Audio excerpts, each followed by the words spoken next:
10 years, basically this week. When did you realize, obviously a body was found in North Attleboro, when did you realize that something was a little bit different and this may include Aaron Hernandez to some degree? So we had a protocol, which was that I was to be notified immediately about any homicide. And that's a protocol that I think all district attorneys in Massachusetts have. And I was in Washington at a conference. As I recall, it was a volunteerism conference, as you may remember. I was stressing that for the office, volunteerism. So, and then as the days continued after the initial report to me, so I think the initial report, pretty sure it was a Monday. And then Tuesday into Wednesday, at this point in time, I'm starting to hear from other prominent district attorneys and former district attorneys about the case. I remember Jerry Leone calling me. He was a district attorney in Middlesex County. By Wednesday or Thursday, I had decided I needed to fly back.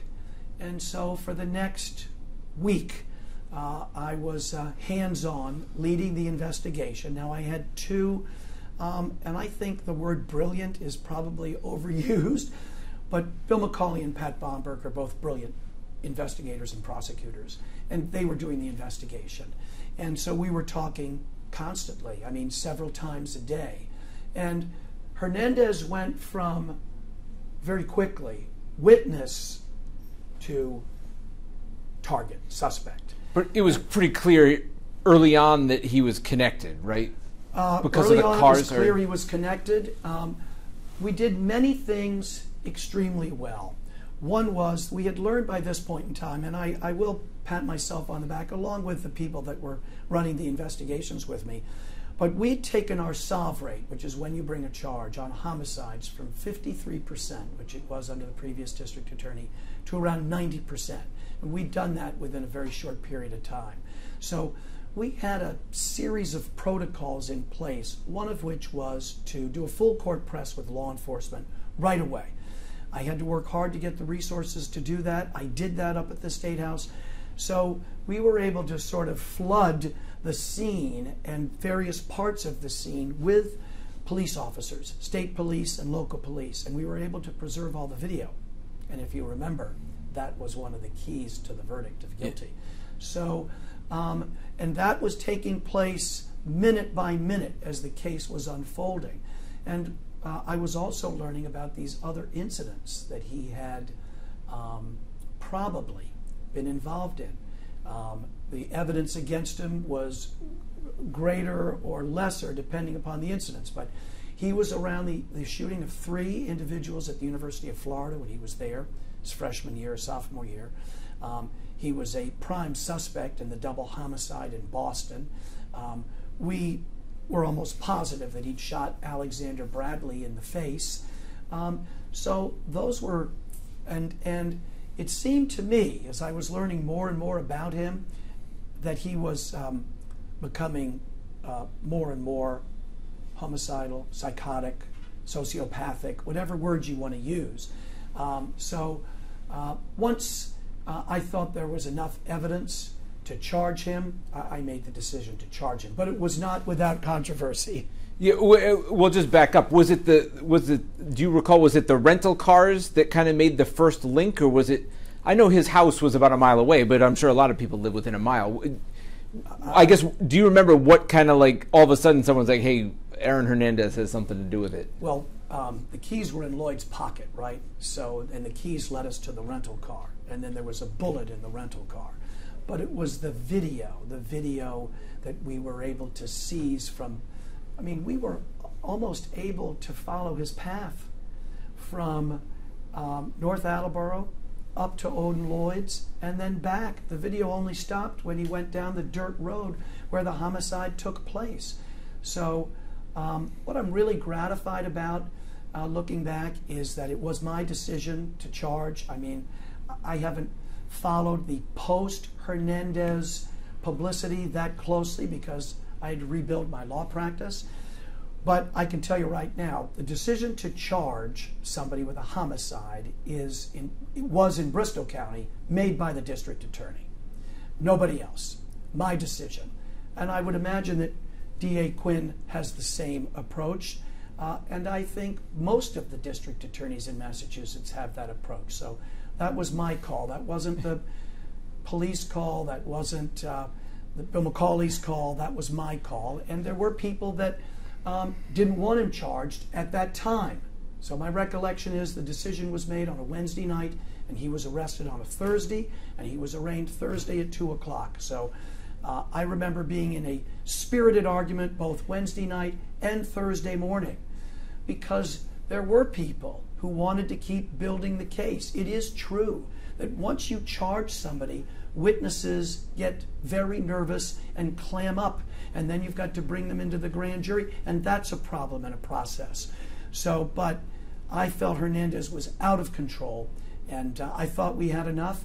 And what I'm gratified about is that on Dennis and Callahan, the morning after the arrest, so I'm listening, and there's a prominent Boston criminal defense attorney whose name escapes me right now, but somebody who was a regular on Dennis and Callahan, and I'll never forget this, and I give my team great credit for this.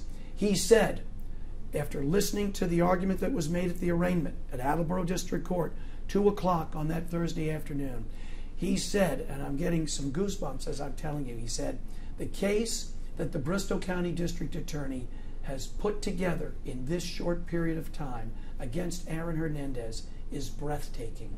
That was the word that he used. And you said, did you have all that video by that time? The video from his house and the video, I know, right from the gas station? And we had a lot of video. So it's 10 years ago, and I can't remember what we had compared to what we ultimately had, but I'll say this, we had plenty. We had plenty enough to charge him. And then, of course, what I applaud my team for, whether it was Bill McCauley or Pat Bomberg or Mike King or the various police officers involved in North Attleboro, is that after he was charged, we didn't just sit back.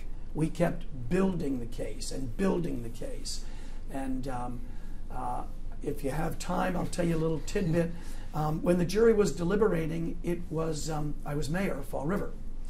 And I think the jury got the case on a Wednesday or Thursday afternoon, but I think it was a Thursday afternoon.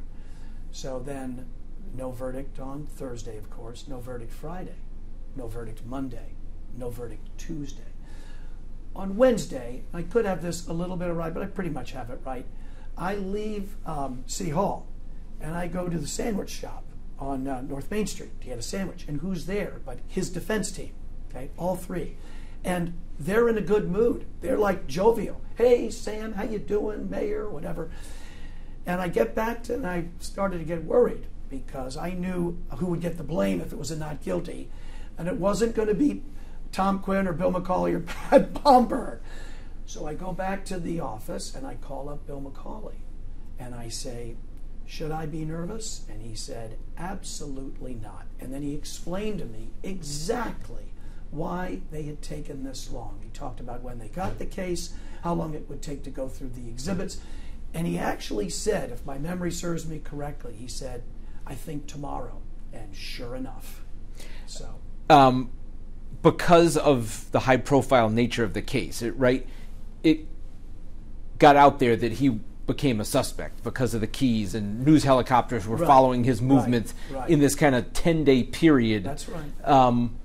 Did that give you any pause, or at some point did you think, oh my God, this is quite something? I'll tell you when that hit me. So it was, to me, a high-profile, high-pressure investigation, but at the same time, it was another investigation. I mean, this was my 7th year as district attorney, so I had presided over somewhere between 70 and 100 of these types of investigations, and I knew I had a great team. I mean, I thought my team was as good as any in the country, that good, and our record demonstrated that. I mean, we were solving homicides at the rate of 88 to 90%, and we were winning the trials at the same rate, 88 to 90%.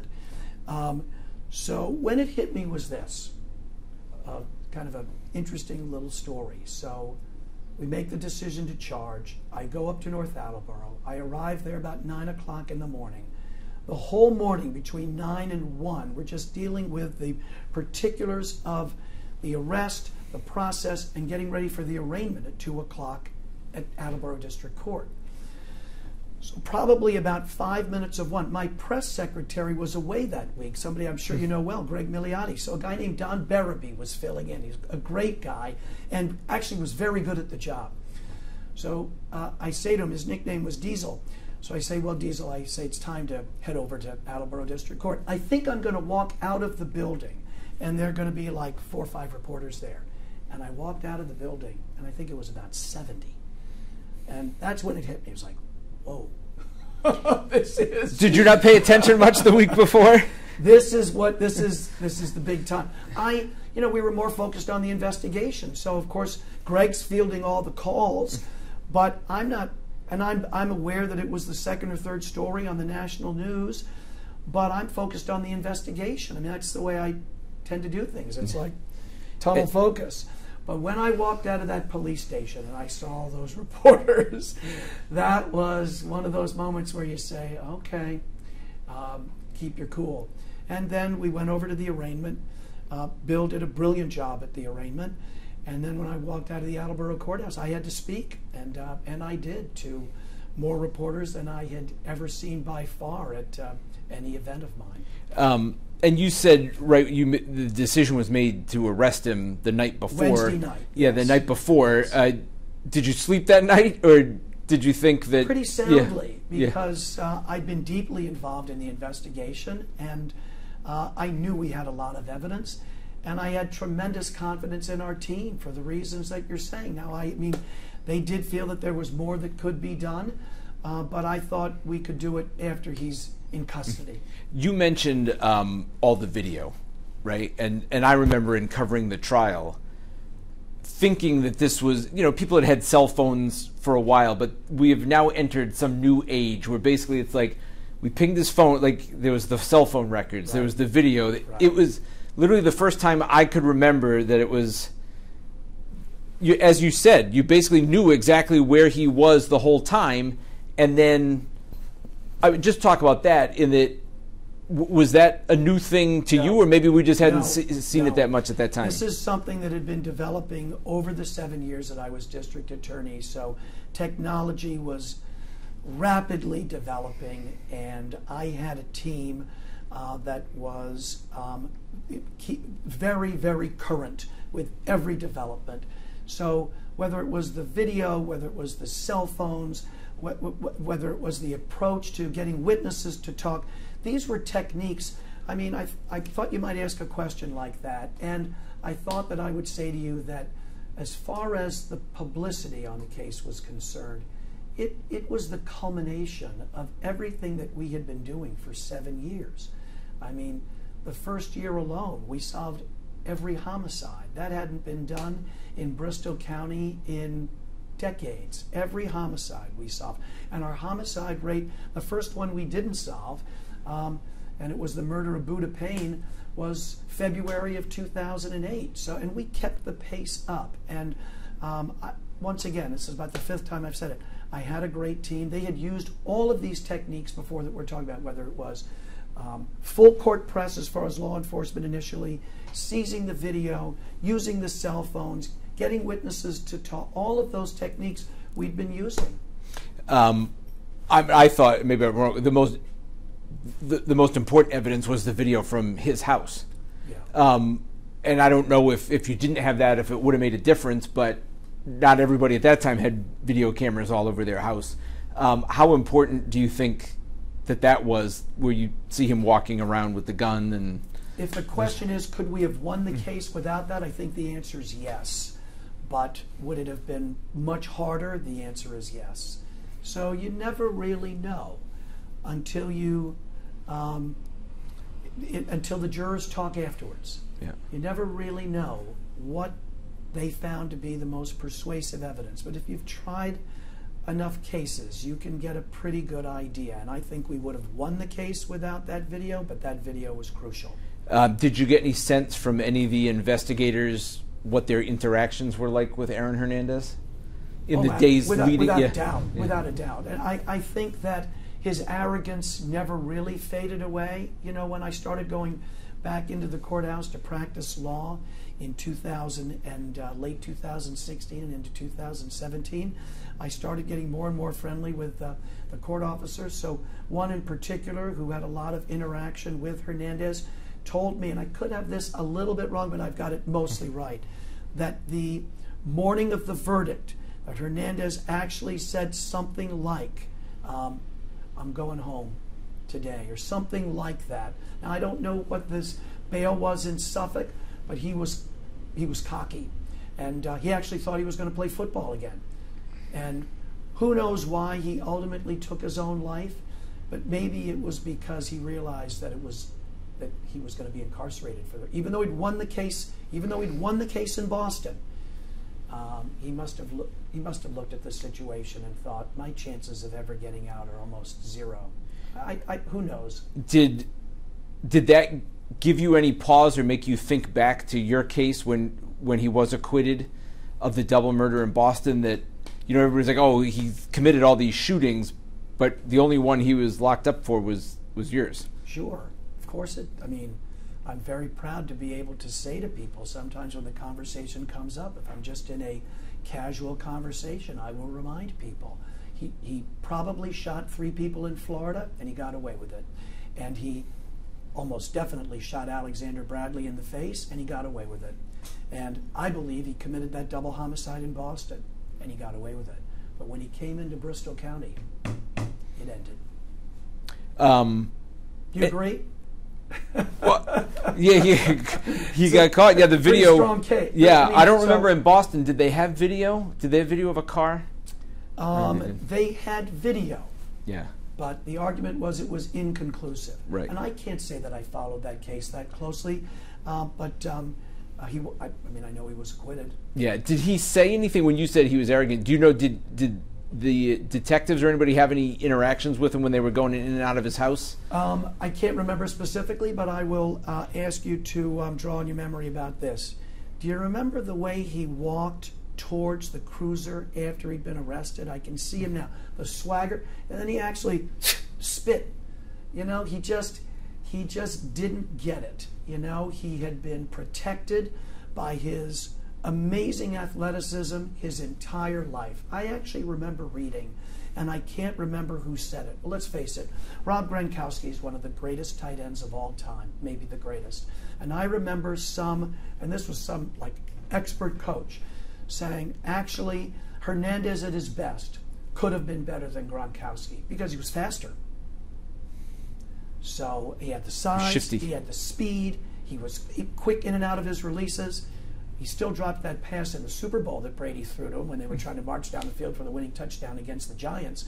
But he was an unbelievable athlete. Did you ever have, in the course of the investigation, any contact with the Patriots? Or did anybody let him know? We absolutely did. I personally did not, but my team absolutely did. And if you remember, Robert Kraft was an important witness at the trial. So. Yeah, why did you think it was? Well, I know it was important in this. Well, I know this, that in the lead up to the case, because remember, I didn't become mayor until December 27th of 2014. So the case was getting ready for impanelment. And if you also remember, Judge Garsh had decided to bring in 60 jurors at a time to begin the process of impanelment, and that was beginning the first or second week of January. So I had reviewed the witness list with my team, and I knew that he was an important witness, but exactly why at this juncture, you have to, I had to make the transition to mayor. So, but I know that in retrospect, I have spoken to somebody that tried the case, and they said that he was a very important witness and that he did a great job on the witness stand. So I thank him for that.